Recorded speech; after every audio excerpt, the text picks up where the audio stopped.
When to keep quiet, when to be silent, when to open our mouth. ഇത് നമ്മൾ തിരിച്ചറിഞ്ഞാൽ ഇരുൾ അടഞ്ഞ വഴികളിൽ തിരുനാളമാകുവാൻ ഇന്നത്തെ ചിന്ത.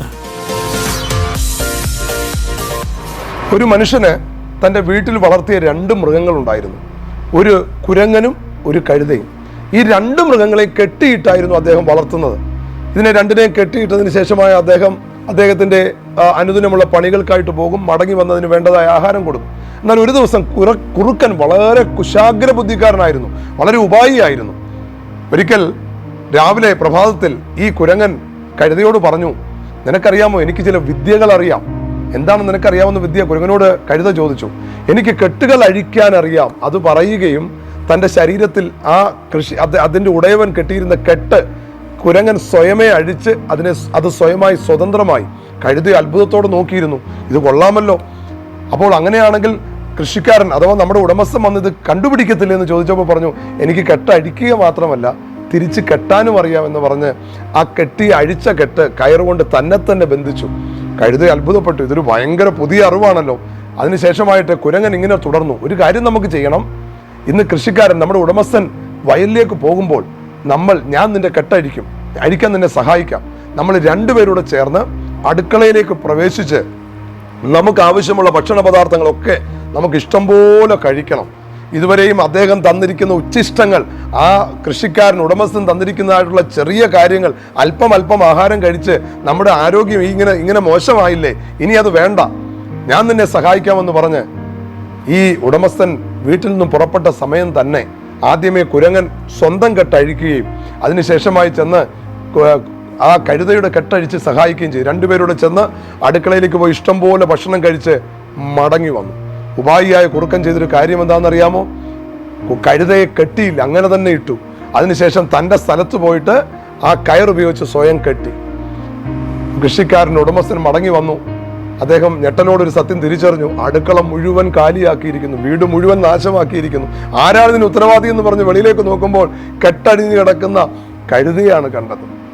അദ്ദേഹം ആ കഴുതയെ പൊതീരെ തല്ലി, അടികൊണ്ടത് പൊളഞ്ഞു.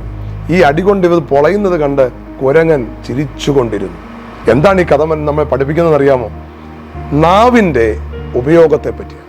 39-ാം സങ്കീർത്തനത്തിന്റെ പ്രാരംഭ ഭാവം ഇങ്ങനെ നമ്മൾ വായിക്കുന്നു, നാവ് കൊണ്ട് പാപം ചെയ്യാതിരിപ്പാൻ ഞാൻ എൻ്റെ വഴികളെ സൂക്ഷിക്കും. ഇവിടുത്തെ കുരങ്ങനാണ് നമ്മുടെ നാവ്, ഇവിടുത്തെ കഴുത നമ്മുടെ ശരീരവും.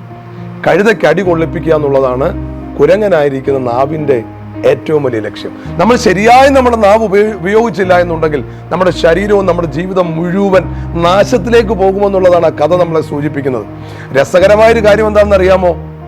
ഈ കുരങ്ങനായിരിക്കുന്ന നാവിനൊരു കഴിവുണ്ട്, കെട്ടഴിക്കാനും കെട്ടാനും കഴിയും. ഈ പ്രശ്നങ്ങളെല്ലാം ഉണ്ടാക്കിയിട്ട് വായിലേക്ക് പ്രവേശിച്ച് വായുടെ അടപ്പൊക്കെ അടച്ച് ഞാൻ ഒന്നും അറിഞ്ഞില്ലേ എന്നും പറഞ്ഞ് ഇത് വളരെ സന്തോഷമായിട്ട് കഴിയും. പ്രിയമുള്ളവരെ, നാവിൻ്റെ ഉപയോഗം പുതിയ നിയമത്തിലെ സദൃശ്യവാക്യങ്ങൾ എന്നറിയപ്പെടുന്നതായിട്ടുള്ള യാക്കോബിന്റെ ലേഖനത്തിൽ നാവിന്റെ 3-ാം അധ്യായത്തിൽ നാവ് വലിയ കാട് കത്തിക്കുന്ന ഒരു അഗ്നിയായി, അല്പം അഗ്നിയായിട്ട് അതിനെ സൂചിപ്പിക്കുക. എത്ര കുടുംബങ്ങളാണ് പ്രിയപ്പെട്ടവരെ നാവിൻ്റെ ഉപയോഗം കൊണ്ട് തകർന്നടിഞ്ഞിരിക്കുന്നത്. എത്ര സുഹൃത്ത് ബന്ധങ്ങളാണ് തക്ക സമയത്ത് പറഞ്ഞ വാക്ക് മോശമായി പോയത് കൊണ്ട് ആ ബന്ധങ്ങൾ വഷളായി പോയത്. എത്ര ഭാര്യാഭർത്തൃ ബന്ധങ്ങളാണ് ചെറിയ വാക്കുകളുടെ പുറത്ത് മുറിപ്പെടുന്നത്. എത്ര സ്ഥാപനങ്ങളിൽ ആളുകൾ അസ്വസ്ഥരായി ഞെരുങ്ങുകയാണ്.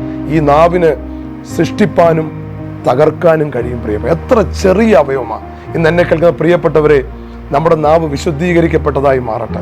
നമ്മുടെ നാവ് കർത്താവിൽ സമർപ്പിക്കപ്പെട്ടതായി മാറട്ടെ. നമ്മുടെ ശരീരത്തെ മുഴുവൻ, അതാണ് യാക്കോബിന്റെ പുസ്തകം പറയുന്നത്, ശരീരത്തെ മുഴുവൻ നിത്യ അഗ്നിയിലെത്തിക്കാനും കഴിയും നാവിന്. അത്ര പവർഫുള്ളാണ് നമ്മുടെ നാവ്.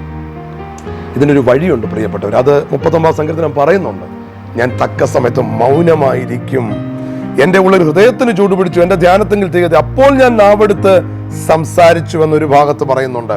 എന്നാൽ അതേ സമയത്ത് തന്നെ പറയുന്നു, നന്മയെ ഗണ്യമാക്കാതെ മൗനമായിരുന്നു. അപ്പോൾ എപ്പോഴാണ് when to keep quiet, when to be silent, when to open our mouth? ഇത് നമ്മൾ തിരിച്ചറിഞ്ഞാൽ നമ്മൾ ശരിയായൊരു ദൈവഭക്തനായി മാറും. നമ്മുടെ നാവ് കൊണ്ട് ചെയ്യാൻ പറ്റുന്ന ഏറ്റവും മുഖ്യമായ കാര്യവും ഈ സങ്കീർത്തനത്തിൽ പറയുന്നുണ്ട്, പ്രാർത്ഥന, സ്തുതി.